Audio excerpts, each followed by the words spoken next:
If something's worth doing, it's worth doing poorly. It was a quote I just was reminded of today while listening to a podcast. Really funny podcast, actually, because it was terrible. But it was 2 years old, and it's a guy who since has produced over 250 podcasts, doing pretty well now. And the reason I loved the podcast is because it was terrible. It was slow and stumbling, pretty much like I'm doing right now, which is why I'm recording this. I've been told time and time again by friends and colleagues that I really, I just need to get the content out. So this is getting the content out. I wanted to let you know of a new project that I'm working on. I actually have a handful of new projects, and I know this is probably suicide to try to start too many things at once. But this is sort of how my mind works, and I may be co-branding some of them, so we'll get into some of what the other ones are. But the one I'm really wanting to introduce right now is really the start of my company 12 years ago, Personal Excellence Training. And I called it Personal Excellence Training back then. There are other personal excellence trainings out there now, but back then the world was a much smaller place. I thought, maybe one day I could create a successful business and have an influence throughout the Portland area. But the world being as small as it is these days, I realize the influence that my company has could, you could be hearing this in Timbuktu. So I want to get this out there to a broader community.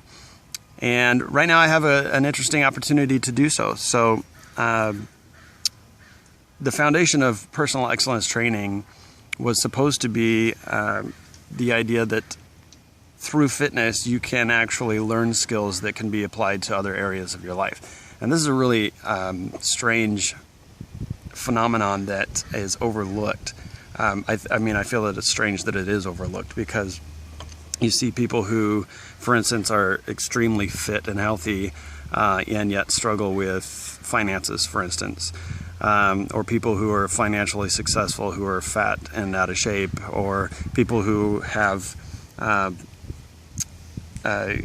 high degree of fitness and financial security, but their relationships suck. And it just kind of goes on and on and on. There's a lot of different aspects to living a happy life, but what I want to do is introduce you to some ideas of fitness being a great carryover for other things in your life. So whether you suck at fitness, but you're good at other things, which should be everybody, right?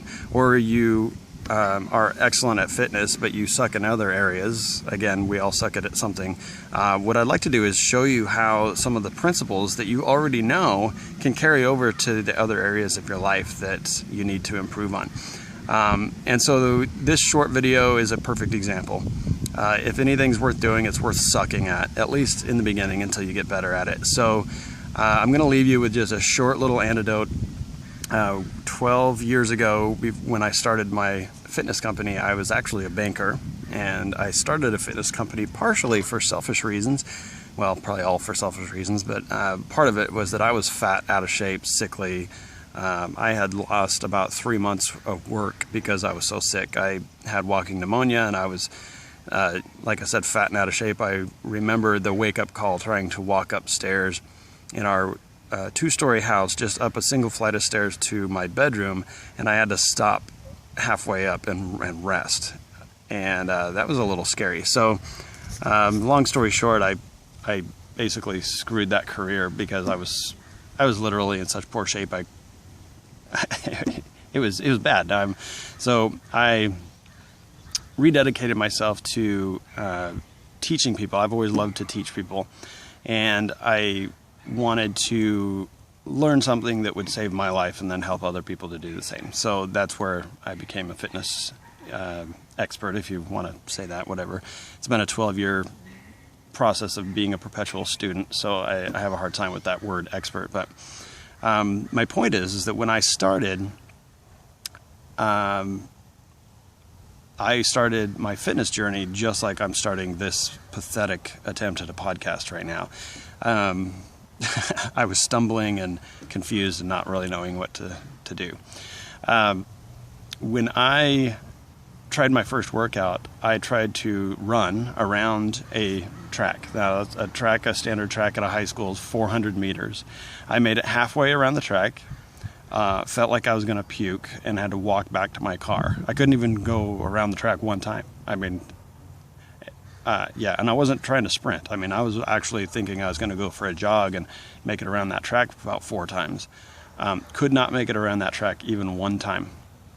And that really is a perfect example of how the principles of fitness can carry over to other areas of your life. I was willing to fail a lot in my workouts, and I'm still no super athlete. I'm not a competitor or anything, but I've been a trainer and a coach for 12 years, and I'm in the best shape of my life now at the age of 40, because back when I was 28, I was willing to suck at it really bad. And so here I'm willing to suck at this too, and hopefully you'll join me on the journey and watch as I get better. So I'd love to help you out.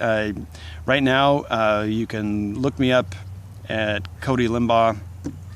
I'm all over the Google, but since I have so many different projects, I'm not going to go ahead and list them all right now. But if you want to follow some of this blog and others, I will be linking to them at PXT Fitness. That's Personal Excellence Training, pxtfitness.com.